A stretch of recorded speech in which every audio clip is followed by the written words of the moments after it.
We've been talking health care so far in the program. And before we move on to some other issues, Governor, I want to talk about how CHIP kind of folds into this whole discussion that we're talking about.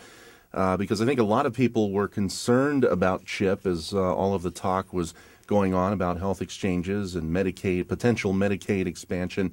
And the Senate this week, there was a vote that one of the things that they did in the reauthorization vote was eliminate a 6-month waiting period for CHIP. So let me get your reaction to that first and then talk about CHIP in regards to your plans for health care. Well, first off, I want to remind everybody, CHIP was created here in Pennsylvania. We were the first state. Governor Casey was the person who developed that plan and put it in place. Contrary to some statements that some people were putting out there that they did it. Who's claiming? Who's claiming on that? I'll let you. Okay, I'll look into that. Because we're not going to make this political. And I think it's a good plan. It's been working very well. The federal government modeled their plan after ours, but they didn't do as good a job, frankly.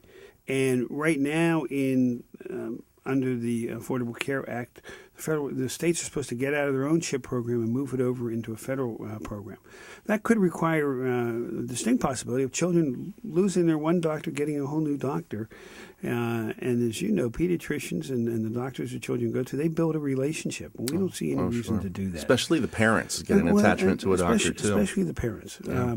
And I know my children grew up with our pediatrician, and he and his wife became some of our good friends that we would go out to dinner and movies and stuff with. And so there's a certain relationship there that we think ought to be able to continue. And so we've asked the federal government waive that requirement and allow us to keep ours in this program. And I think it's ironic that here the Republican governor, if we'll talk politics, is urging to keep the program that was established by a good governor, a Democrat governor of Pennsylvania, to a Democrat administration in Washington, and they want to change it. I think there's some great irony there. But also, it had to be reauthorized on a regular basis. The Senate reauthorized it. But we had a waiting period in there, 6 months. It's a period that you were exposed. If you went from one program into it, you didn't have coverage. The Senate agreed with us. We shouldn't have that. That's part of our health EPA. We should get rid of the minimum 6-month waiting period. They've agreed with it. It has to go back to the House, I think, for concurrence. And hopefully here in the next 2 weeks, it'll be done. And I'll be able to sign that bill on my desk.